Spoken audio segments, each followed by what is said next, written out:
Arcade Heroes.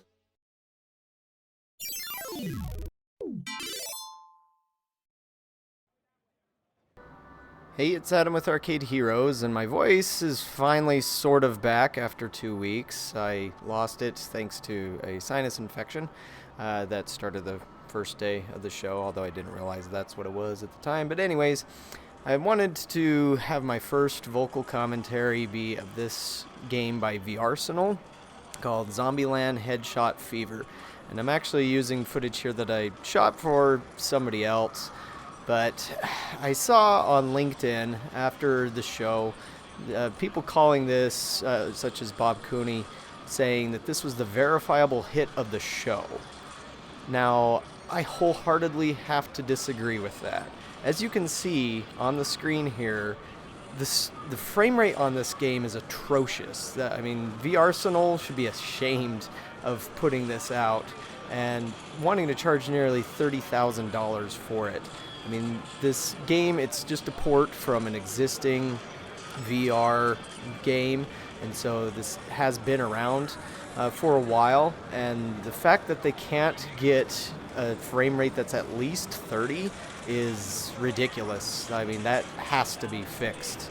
I mean, if it's fixed, then okay, it looks like it's a fun game and everything, but I talked with somebody else who played it. I didn't play it because I wasn't sure what I had, and VR always makes my head spin when I'm feeling fine or gives me a migraine, and since I was feeling kind of off, I didn't want to really exacerbate it anymore.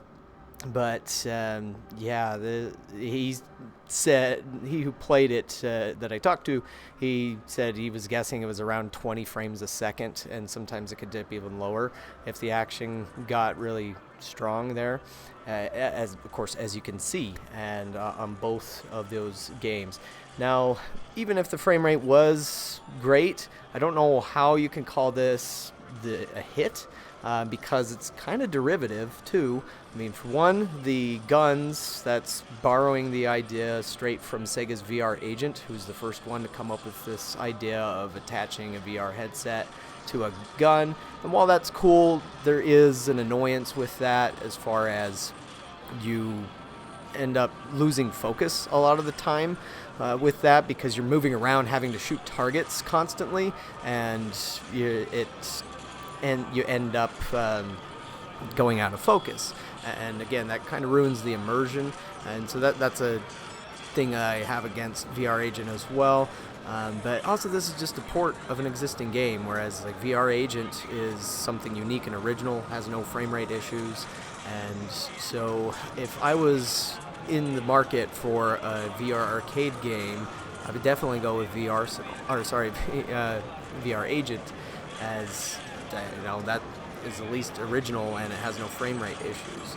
But again, I'm sorry, Bob, but I cannot agree with that assessment that this was a big hit. Now, yes, I did see some people others who played it and said they thought it was cool, but again, it's like, if you think that's cool, go play VR Agent. It's a better game, and it at least doesn't have that frame rate issue. And now maybe I'll give them the leeway that if they can fix the frame rate issue, which they really, really need to, then perhaps it'll be just fine. But the fact that they took an old game and put out something like this with a 20 frames per second frame rate, like it's the mid-90s, it's just not acceptable. Let me know what you think. Catch you on the next video.